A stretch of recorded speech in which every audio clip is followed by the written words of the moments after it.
Naam, karibu kwenye taarifa nyingine. Mamia ya mashabiki wa Bahari FM leo walipata fursa ya kutangamana na watangazaji wa kituo hicho kwenye ibada ya kipekee eneo la Tezo, kaunti ya Kilifi.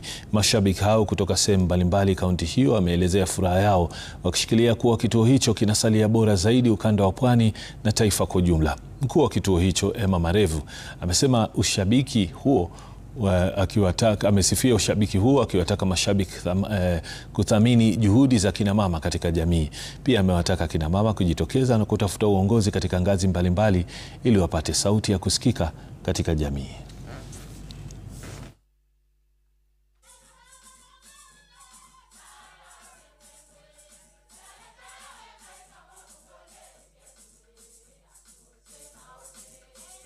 Basi tulijikumbuka na kusema kwamba hatungefika pale ambapo tupo kama ingekuwa simama. Kwa hivyo Tezo hii na kina mama wengi na kina baba wengi, na tumeamua kama kituo cha redio tuweze tu kuwa wasikilizaji wetu wasiwe tu wale ambao tutakuwa tunasikizana, bali pia tuweze kuonana ana kwa ana na kugeuzana mawazo ili kuendelea kukikuza kituo hiki cha Bahari FM. Kwa hivyo nikwambia tu wasikilizaji wetu wa hapa Tezo, tumeshukuru sana kwa kujitokeza kwa wingi tukashiriki pamoja kwa ibada, na ni kwamba haitaishia hapa, maana hata tunaporudi kule mitamboni baadaye itakuwa tunapanga siku nyingine tuweze kutembelea wengine na wengine. Kwa hivyo iwapo unatuangalia kwa hivi sasa useme kwetu watafika lini, msitie shaka, maana tutakuwa tunatembea katika kila kona. Ninayo furaha kukutana na manahodha wetu leo wakiongozwa na Emma Marevu pamoja na Papa Augustine Mramba na Hakika Mapenzi.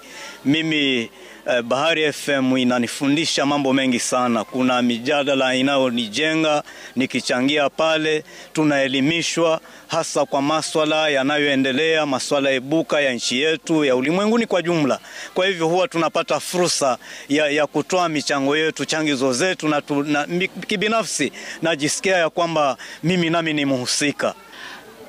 Kwa majina wakiniona wananiita Manimusho wa Mzogoroni Highway, na nafurahia kuhudhuria hafla hii ya ibada pamoja hapa Kairen Baptist, na nimefurahia kuwaona mashabiki wengi na manahodha wengine hata walikuwa hatujuani, lakini kwa sababu ya hii fursa wengi sana tumeonana, tumejuana. Nimefurahi sana.